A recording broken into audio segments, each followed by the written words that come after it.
হংকংয়ে সোনা জিতেই ভাঙড়ে ফিরলেন তহুরা খাতুন।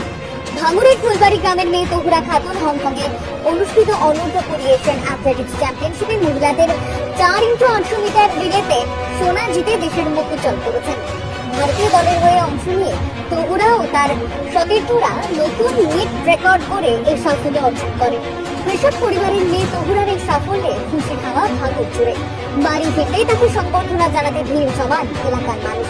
ফুলের মালা ও উচ্ছ্বাসের মধ্য দিয়ে গ্রামের মানুষ তাদের প্রিয় কন্যাকে বরণ করে নেন। তহুরার এই সাফল্য প্রমাণ করে দিল কঠোর পরিশ্রম ও অদম্য ইচ্ছাশক্তি থাকলে কোনো বাধাই স্বপ্ন পূরণের পথে অন্তরায় হতে পারে না। সবাইকে অসংখ্য ধন্যবাদ আমাকে রিসিভ করার জন্য এবং আমাকে আমার বাড়িতে নিয়ে আসার জন্য, এত ভালোভাবে সবকিছু করার জন্য অসংখ্য ধন্যবাদ মিত্রা। কেমন লাগছে? এই তো একটা স্বপ্নের মতো। হ্যাঁ, যেহেতু আমি ছোটবেলা থেকেই খেলাধুলো করছি, তো এটা আমার ড্রিম ছিল যে আমি ইন্টারন্যাশনাল খেলতে যাব, ওখানে গিয়ে মেডেল আনবো।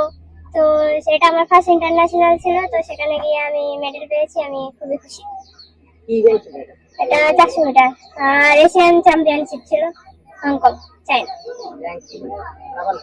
ফলাফল তো ফার্স্ট হয়েছি, গোল্ড পেয়েছি আমরা রিলেতে, আর ইন্ডিয়া ওভারঅলে সেকেন্ড। আরো কয়েকটি গেম ছিল সেখানে। অ্যাকচুয়ালি আমার পার্সোনাল ইভেন্ট ছিল, তো ব্যক্তিগত কিছু সমস্যার জন্য এমনকি আমাদের ভিসাও কমপ্লিট ছিল না।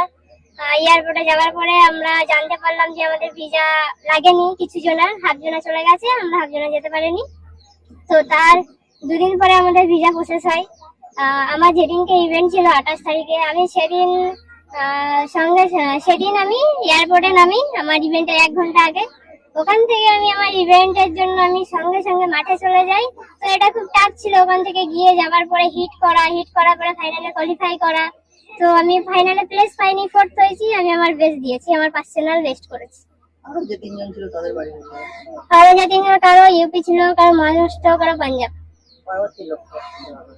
পরবর্তী লক্ষ্য এখন তো এশিয়ান চ্যাম্পিয়নশিপ, ওয়ার্ল্ড চ্যাম্পিয়নশিপ আছে। তো আমি ওয়ার্ল্ড চ্যাম্পিয়নশিপে কোয়ালিফাই করেছি, ওখানে গিয়ে ভালো করার চেষ্টা করবো।